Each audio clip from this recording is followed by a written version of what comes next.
بسم اللہ الرحمن الرحیم۔ السلام علیکم ناظرین، دبئی ہوئی کی تاثرین نیوز اپڈیٹس کے ساتھ ایک بار پھر ہم آپ کی خدمت میں حاضر ہیں اور متحدہ عرب امارات میں ہونے والی نیوز اپڈیٹ سے آپ لوگوں کو آگاہی فراہم کرنے والے ہیں۔ اس لیے اس نیوز اپڈیٹس کو آپ نے اپنے دوستوں رشتہ داروں کے ساتھ بھی معلومات کے حصول کے لیے شیئر لازمی کرنا ہے۔ تو سب سے پہلے میں کرونا وائرس کے تازہ ترین نیوز اپڈیٹ سے آپ لوگوں کو آگاہی فراہم کریں۔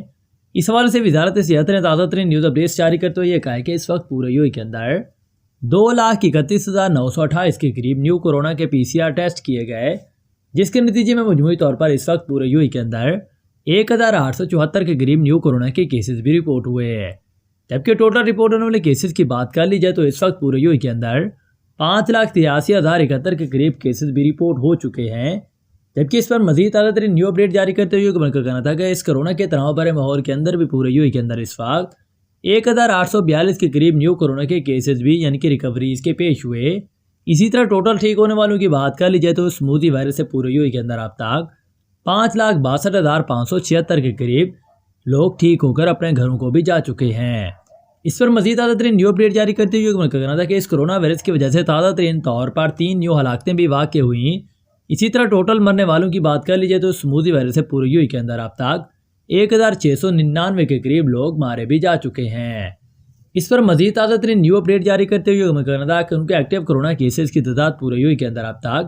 18,796 کے قریب بھی چلی جا چکی ہے، جبکہ ان کے ٹوٹل ویکسین ڈوز لینے والوں کی تعداد پورے کے اندر اس وقت 13,03,15,751 کے قریب بھی ہو چکی ہے۔ اس کے بعد آپ کو ایک اور اہم ترین خبر سے بھی آگاہی فراہم کریں کہ اس وقت متحدہ عرب امارات میں ممکنہ طور پر عید الاضحیٰ 2021 کی تاریخوں کا انکشاف بھی جاری کر دیا گیا۔ مکمل تفصیلات کے مطابق اس وقت عرب یونین برائے فلکیات اور خلائی سائنس کے رکن ابراہیم الجاران کے مطابق عید الاضحیٰ کا پہلا دن اسی سال رواں سال یعنی کہ 20 جولائی کو ہونے کا امکان ظاہر کیا جا رہا ہے۔ اس بارے میں تحقیق کرنے والوں نے یہ بھی بتایا کہ ماہرین فلکیات کے مطابق ماہ ذی الحجہ کا چاند ہفتہ 10 جولائی کو صبح 5:05 پر بھی دیکھا جا سکے گا اور یہ غروب آفتاب کے بعد تقریباً 34 منٹ تک افق پر رہے گا۔ اس کے علاوہ انہوں نے کہا کہ اس کا مطلب یہ بھی ہے کہ اتوار 11 جولائی ماہ ذی الحجہ کا پہلا دن ہوگا، جس میں سوموار 19 جولائی کو عرفہ کا دن اور منگل 20 جولائی کو عید الاضحیٰ کا دن بھی ہو جائے گا۔ اور توقع یہ ظاہر کی جا رہی ہے کہ متحدہ عرب امارات کے رہائشیوں کو اسی سال عید الاضحیٰ کے موقع پر تقریباً 6 روزہ طویل چھٹیوں کا تحفہ بھی ملنے کا امکان ظاہر کیا جا رہا ہے، اور اس سال کے رہائشیوں کے لیے یہ سب سے بڑا اور سب سے طویل وقفہ ہوگا چھٹیوں کے حوالے سے۔ اور حال ہی میں ماہر فلکیات نے 2022 میں رمضان اور عید الفطر کے آغاز کی امکانی تاریخوں کا بھی انکشاف جاری کیا تھا۔ اس کے علاوہ آپ کو ایک اور اہم ترین خبر سے بھی آگاہی فراہم کریں کہ اس وقت دبئی میٹرو سروسز مختلف مداخلت کے بعد معمول پر اب دوبارہ سروسز دینے شروع کر دی ہے۔ تفصیلات کے مطابق دبئی انویسٹمنٹ پارک اور ایکسپو اسٹیشنز کے مابین دبئی میٹرو خدمات اتوار کے روز ایک مختصر مداخلت کے بعد دوبارہ شروع کر دی گئیں، اور مسافروں کو تازہ کاری سے آگاہ کرنے کے لیے روڈ اینڈ ٹرانسپورٹ اتھارٹی نے اس بارے پر ٹویٹ بھی جاری کیا تھا۔ اس بارے میں دبئی میٹرو صارفین پر برائے کرم آگاہ کریں یہ لکھا گیا تھا کہ دبئی انویسٹمنٹ پارک اور ایکسپو اسٹیشنز کے مابین میٹرو سروسز اب دوبارہ سے معمول پر آ گئی ہیں، اور آپ کے تعاون کا بہت بہت شکریہ۔ یہ ٹویٹ RT نے اس بارے میں جاری کیا تھا۔ انہوں نے کہا کہ آج سے قبل اتھارٹی نے اعلان کیا کہ دونوں اسٹیشنوں کے مابین خدمات بند ہیں، اور متاثرہ مسافروں کی خدمات کے لیے شٹل بس خدمت بھی فراہم کی گئی ہیں۔ متحدہ عرب امارات میں ایک اور اہم ترین خبر سے بھی آپ کو آگاہی فراہم کریں کہ اس وقت 26,000 گھروں میں اب آگ کے الارم کا سمارٹ سسٹم بھی نصب ہے۔ وزارت داخلہ کے ایک اعلیٰ عہدیدار کے مطابق متحدہ عرب امارات میں کم آمدنی والے گھرانوں کے لیے 10,800 مکانات سمیت 26,065 سے زیادہ گھروں میں smart fire alarm biotech system بھی نافذ کر دیا گیا۔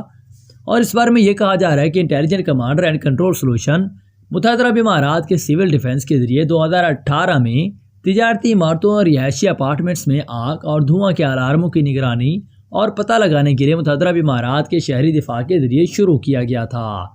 اس بار میں وزارت داخلہ کے general commander of civil defence fan فریگ protection امور کے ڈائریکٹر جنرل بریگیڈیئر جنرل محمد عبداللہ النعیمی، جو کہ استانوک پروجیکٹ کی چیف ایگزیکٹو کمیٹی کے چیف بھی ہیں، انہوں نے اس بارے میں وزارت سے پوچھا کہ داخلہ میں اور ملک بھر میں ہزاروں گھرانوں نے ہینتونک سروسز الارم سسٹم سے فائدہ اٹھایا ہے، جس کا مقصد متحدہ عرب امارات میں لوگوں اور املاک کی حفاظت کو بڑھانا ہے۔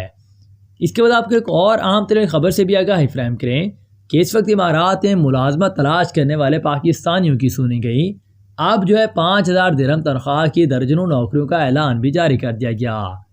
تفصیلات کے مطابق متحدہ عرب امارات میں کرونا وبا نے جہاں لاکھوں افراد کی ملازمتیں ختم کر دیں اور جن میں سے بہت سارے وقتی طور پر واپس اپنے وطن کو بھی چلے گئے تھے، جبکہ بہت سارے ایسے بھی تھے جن کی تنخواہیں عارضی طور پر گھٹا دی گئی تھیں۔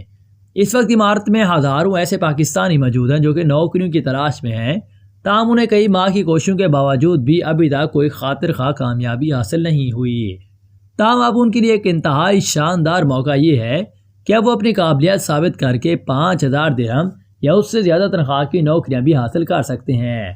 اس حوالے سے بینک کی نوکری بہت پرکشش ہوتی ہے کیونکہ اس کا ایک درجہ ہوتا ہے اور تنخواہ بھی معقول دی جاتی ہے، اور جس پاکستانی بینک کی نوکری کرنا چاہتے ہیں ان کے لیے ایک اچھی خبر یہ بھی ہے کہ 8 سے 10 جون کے دوران امارات کے نامور بینکوں کی جانب سے پرسنل لون اور کریڈٹ کارڈ کے شعبے میں سیلز افیسر کی بھرتی کے لیے واک ان انٹرویو ہوں گے، اور پرسنل لون اور کریڈٹ کارڈ کے شعبوں کے لیے یہ انٹرویو 8 جون سے لے کر 10 جون تک دائرہ دبئی کے علاقے پورٹ سعید میں اور فتیم ٹویوٹا آٹو مالز کے قریب واقع بلڈنگ مقصود ٹاور 2 کے آفس نمبر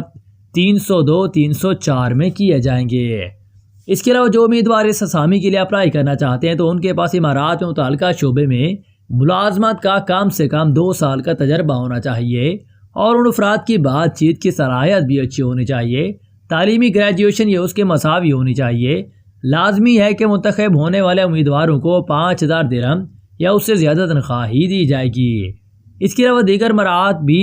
ملیں گی، جبکہ کریڈٹ کارڈ سیلز افیسرز کے لیے بھی کریڈٹ کارڈ لون اور انشورنس پروڈکٹس کی بینکنگ سیلز کا 1 یا 2 سال کا تجربہ بھی ہونا لازمی ہوگا، جبکہ دیگر ممالک میں اسی شعبے میں تجربہ رکھنے والے بھی اپلائی کر سکیں گے، اور بیچلر ڈگری رکھنے والے افراد اس ملازمت کے لیے درخواست دینے کے اہل ہوں گے، اور امیدواروں کو 4,000 درہم سے 5,000 درہم کے درمیان تنخواہ کی پیشکش کی جائے گی، اور اچھی کارکردگی پر اضافی رقم بونس کے طور پر بھی انہیں دی جا سکتی ہے۔ اس کے بعد آپ کو ایک اور اہم ترین خبر سے بھی آگاہی فراہم کریں کہ اس وقت متحدہ عرب امارات میں معاملاتی زندگی معمول پر رہنے لگی۔ قطر ایئر ویز نے سخت شرائط پر شارجہ کے لیے پروازیں بھی بحال کرنے کا اعلان جاری کر دیا۔ تفصیلات کے مطابق کورونا کی صورتحال پر قابو پانے کے بعد معاملاتی زندگی بحال ہونے لگے، اور امارات دنیا بھر میں شہریوں کو ویکسینیشن دینے والے ممالک میں پہلے نمبر پر آ گیا، جس کے بعد متعدد ممالک کی جانب سے UAE پر سفری پابندیاں ختم کر دی گئیں، اور اس حوالے سے قطر کی قومی ایئر ویز نے بھی اس بارے میں ایک اہم ترین اعلان جاری کر دیا تھا۔